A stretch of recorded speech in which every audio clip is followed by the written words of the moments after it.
The name of our organisation is Speak Out Against Psychiatry. We just believe the way psychiatry is practiced today, as experienced by a lot of people, is very dehumanising and unhelpful. And even within psychiatry, there are critical voices who are against the way it's practiced in the mainstream. I prefer to talk about mental distress or distress instead of mental illness. Distress, I mean, everyone knows what it's like to feel distressed. You can feel sad or angry or frightened. We would say that even some of the more extreme states of mind, where people are hearing voices, having hallucinations or believing fantastical things that are not really happening, that can be as a result of distress. So rather than seeing it as an illness, there's something gone wrong in this person's brain, they need medication, we'd rather see it as distress. What's happened to this person? Why do they believe these things? For example, with delusions, you know, a lot of people might believe something very strange, that they're being persecuted or they're being spied on by a secret organisation, but if you take the time to get to know that person, you'll find that what they believe kind of makes sense in the context of what's happened to them. And by accepting that, you can work with that person and help them sort of understand what's going on. But what does happen instead of that is that they just dismiss everything this person is saying as a symptom of their illness and give the person medication. If the medication doesn't work, they give them more medication. If that doesn't work, they give them a different medication, and they keep trying various combinations until the person shuts up enough to be said to have been cured. There's a misconception that things used to be really bad. We used to have these Victorian lunatic asylums, we used to chain people to walls, put them in straitjackets, but now, thanks to the miracle of antipsychotic medication, we don't need to do this anymore. And I would say this is not the case at all. This is a myth, because what antipsychotic medication does is it replaces the straitjackets and the chains. It's just a different way of doing it. You're not curing the person, you're just sedating part of their brain, which might stop them hearing voices, it might stop them doing unusual things, but it's not a cure. You're just shutting them up and you're shutting off what's actually happening to them. You're not allowing them to deal with this, you're not allowing them to work through it, you're just dismissing it.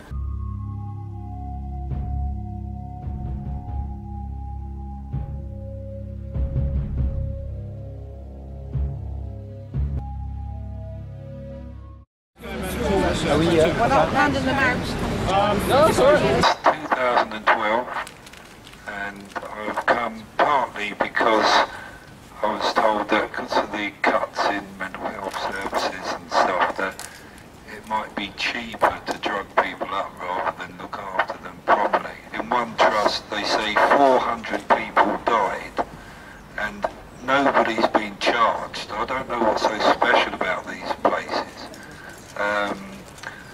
And they're not even looking for anybody, you know, they're just dead and that's it. And they always say, well, we've learned our lessons, things are going to change. The people in charge, they're not running it for us or for the people they're supposed to be running it for. They're just running it for their own bank accounts. You know, the amount of money that they're on, they're not in contact mentally or anything with the client group. And all they want to do is get less and less workers to actually look after these people, so there's no time to look after them. Stick a drug in them and that'll shut them up. Biggest profiting drug in the world are antidepressants. No, they're antipsychotics, that's right, but the biggest sale is antidepressants. Since the credit crunch, the sale of SSRI antidepressants like Prozacs has increased by 1/3. The head of mind said, well, it helps the symptoms, doesn't it? Well, it might help some people's symptoms, about the same number as a placebo, but there'll also be more suicides, because they're linked to suicide. Some people will have horrible effects. Some people will have dreadful withdrawals. Some people, the withdrawals will be so bad they won't be able to come off. Some people will be violent, because some people become violent. There might be the odd murder. Paul Farmer, head of mind, didn't say that. And the drug company profits go up. Scientific, using the DSM. Oh, the lovely book. Yeah. The lovely If you book. step onto the diagnosis plate. That bit? Yeah. I've got symptoms. Oh, schizophrenia. What you got to do next time?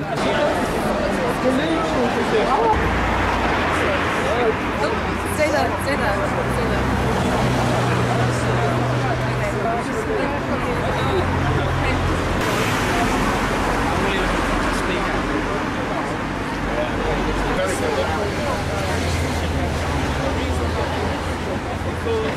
If I say something like...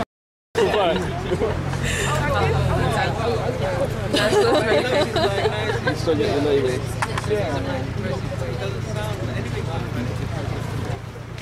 Yeah, he's totally bought into it. It's totally part of his, you know, kind of part of his branding, part of his publicity. Yeah, it's worthwhile. It's been slowly, and when you're ready for discipline. This is the...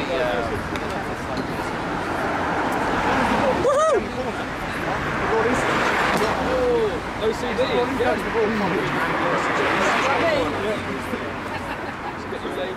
Yeah, but I like green. Can I have the green ones, please? You want to take a butcher's and Obviously scientific. Yeah, it's scientific. That's based on true science. Yeah. Of course, when the patent runs out, I'll have to make up some new science to actually sell that as well. This is good for me. Another happy customer. Yeah, well, make sure you wear your label. More people know to observe you. Anyway. Thank you very much, Doctor. Thank you very much. Diagnosis, anyone? Psychiatric diagnosis, totally free. 100% accurate, scientific. Like diagnosis? Come on. Now Sophie's going to help you step into the...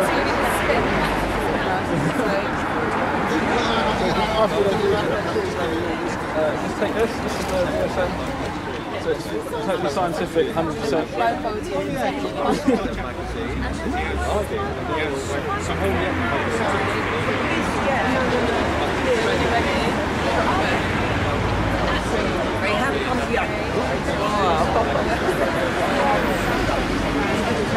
Drop the book in everywhere. Where she goes, where she stops, no one knows.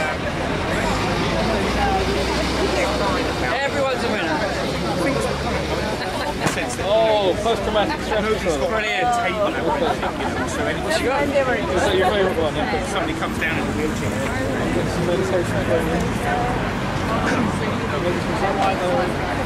Yeah, that's right. If you had one on the table, it takes 10 minutes to just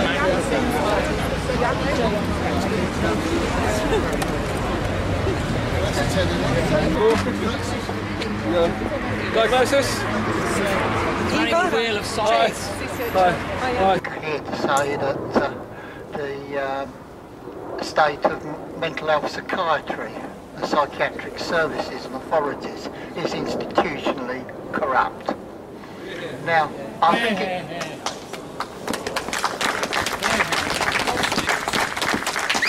sometimes you read in the paper of the odd doctor who's lost his job for whistleblowing, letting people know what really goes on in his mental health institution, losing his job, and occasionally he gets in the paper. We've read about these courageous individuals, and we've read what happens to them when they do that, which leads me to think that there's many more slimier people of less integrity who go along with some of the dishonesty in order to keep their jobs and get promotion. Indeed, I have met many people who work for mental health authorities who I find as straight as corkscrews or 9-bob notes. I think they lie as easily as they breathe, and some of them wouldn't stop lying until they stop breathing first. Meet a lot of women who've been on psychiatric wards. Now, in fairness, I'm talking mainly about the wards run by the Oxford Mental Health Trust. Most of the women I meet who've been on the psychiatric wards tell me that they have been abused by psychiatric staff. Yes, they do. My wife has a lot, and she's still getting it. Now, if one woman says to me she's abused, they might explain that away. She was mental, that was why she's on the ward. You can't believe her. But when nearly every woman I meet tells me that she's been abused, and they don't know each other, they couldn't have all made the same story up. There has to be some truth in it. And from my experience of the kind of corrupt, bent characters who work in these health authorities, I am damn sure there's some truth in it. And it needs cleaning up and addressing. We cannot keep this white underneath the carpet. Another thing I can make, a general comment about the state of Oxley's Mental Health Foundation, is they pretend to be committed to user-run, user-involvement services. I can tell you that if you're a user who doesn't agree with the way they like to run their health authority, if necessary, they'll pretend you're no longer mentally ill and no longer a patient of theirs to stop you coming to their meetings and expressing your views. I know it's happened to me. Well done. Well, perhaps if you want to escape from your mental health authority, if you could keep expressing views that they don't like, that they don't want to express at their users' meetings, they might decide that you're not a client of theirs and ban you from them. And that way you might, luckily, never have to go to a hospital again. Unfortunately, in my case, it didn't quite work out like that. Involved in the Greenwich Users Network, I meet heart-wrenching stories of mentally ill people getting mistreated by the health authority. I take up their cases for them, I go to the press. There was one woman who was in a hostel for psychiatrically ill people. When she returned to her hostel, she found it was burnt out, and they left her on the streets for the new year with no home. They didn't bother to rehouse her. That was blatantly illegal. It is against the law to leave a vulnerable person homeless. But they turned their back on her, and they did that to her. Luckily, she met me. I took her to the newspapers, and within 24 hours, she got accommodation. Well done. Mental health patients who are friends of mine were in their care, under a section being looked after them, and then they end up in the road in King's Cross, run over dead. I knew other patients who were in their care being looked after by them on a section, and then they end up in the general ward with broken legs, serious injuries that are happening to mentally ill people while they're in their care. And I'm rather concerned that this is happening to mental health sufferers in their care who are not allowed to look after themselves. They have to have these Oxley's people looking after them, and they're either ending up dead or they're ending up with serious limb injuries. And I could like to take up their cases, because I think the way they're being treated is wrong. Let me carry on about the institutional corruption that goes on in Oxley's. You've probably heard a lot now about the pressure to get us all to work. They've decided that giving us care in the community, which was the buzzword, mental health day centres and that sort of stuff, is actually a waste of money. They've decided that what we all need to do is to go to work. Of course, there isn't enough work for people who have jobs at the moment. That's why public authorities are sacking so many staff and making them unemployed. But they suddenly think that mentally ill people need a job, and they're the ones who need to go to work. I find that there are organisations like First Step Trust that employ mentally ill people for a few pence an hour. The money that First Step Trust gets from our health authorities is always going up. So I'm actually a patient of South London and Maudsley, not actually here, but in Lewisham. And I want to tell you about a couple of things, the sort of thing that goes on in the Ladywell unit in Lewisham. And the first thing that happened to me was once when I was sectioned, I wasn't allowed out at all, and my sister came up to visit. Now she's got a 2-hour journey to come up and visit me, and it so happened that she got there an hour before visiting time, and they made her wait outside the door for a whole hour before they would let her to come in and see me. There was no reason for them to do that. And I was really angry about that, and I complained to them. So what they did was, they shoved my sister out the door and told her to go home. They took me, 5 of them, to my room, held me down, and jabbed me in the bum with something that kept me unconscious for most of the day. All I was doing wrong was complaining. Now also there was a girl there when I was there. She was a young girl, she was probably about 21, and she'd been in the system a few years. And basically she heard voices, and so because of that they pumped her full of drugs all the time. And she'd been in and out of hospital for a few years, and she'd actually also been in Holloway. She was in Holloway because she threw a brick through a window, so they put her in Holloway, even though she heard voices. Now, it happened to be her birthday while she was in the hospital, and her mum came up from Kent to see her, and she brought her a present, which was a radio with a CD player. And the staff waited until her mother had gone home, and then they went and confiscated it. They said, health and safety. So they confiscated it.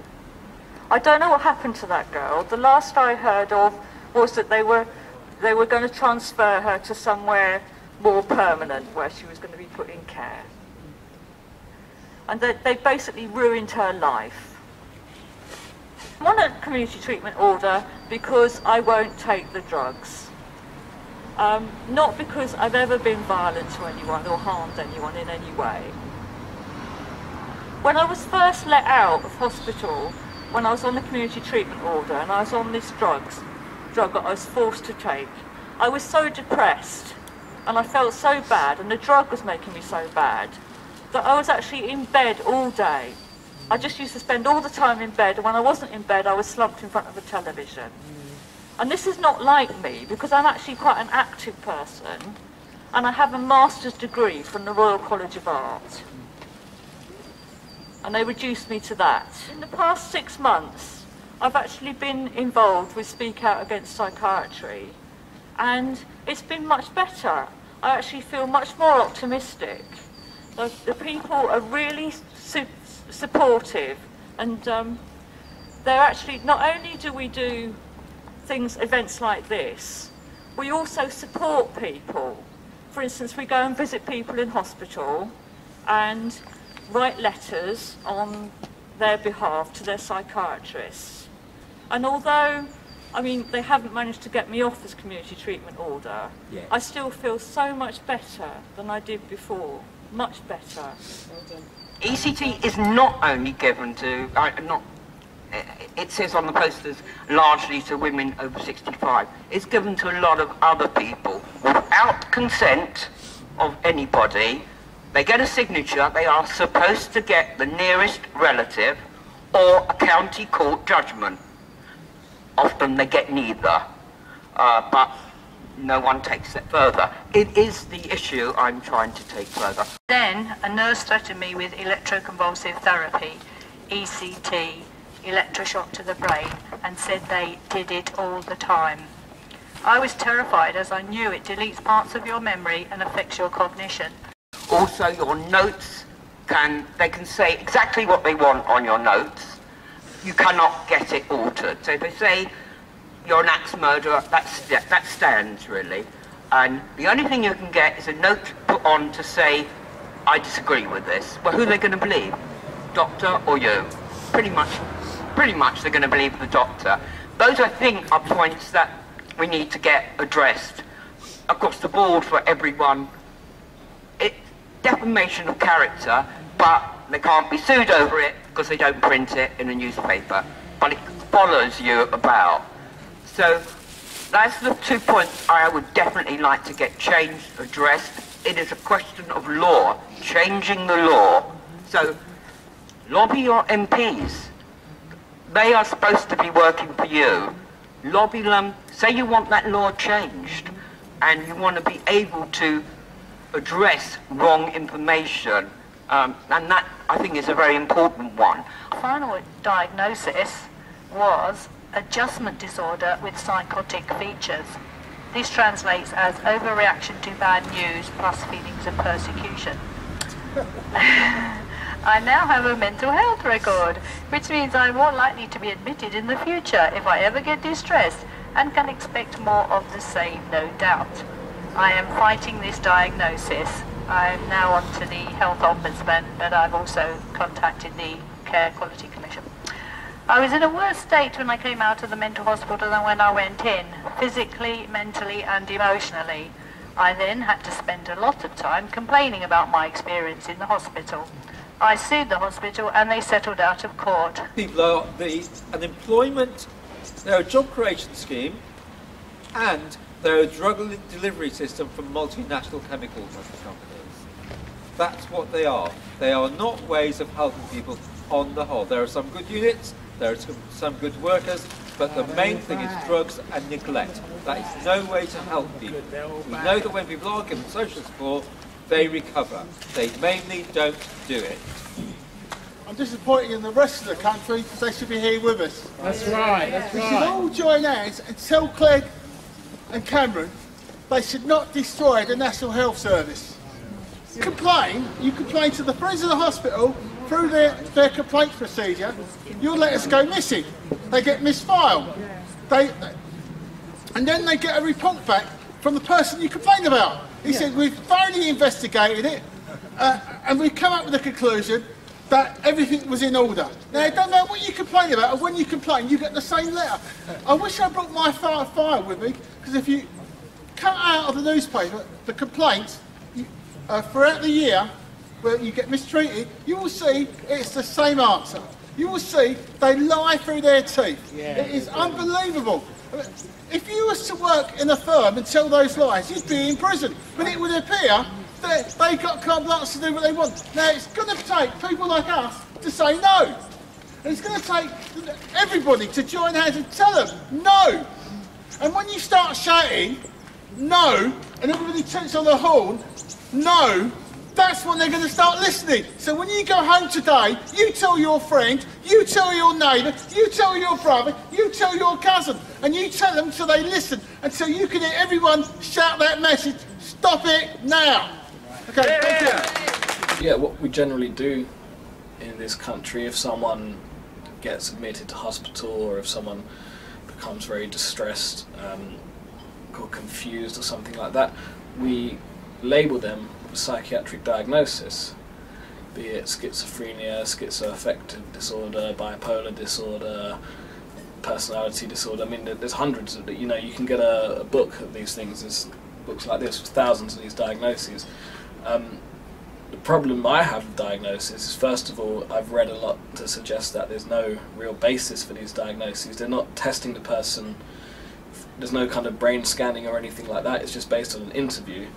What they've done is they've looked at lots of the symptoms that people have and they've clustered them together using very clever statistical procedures, and they've created these illnesses from that data. So they've not discovered these illnesses, they've made them. They've created them, and you can see this is obvious when you see how the illnesses change over the years.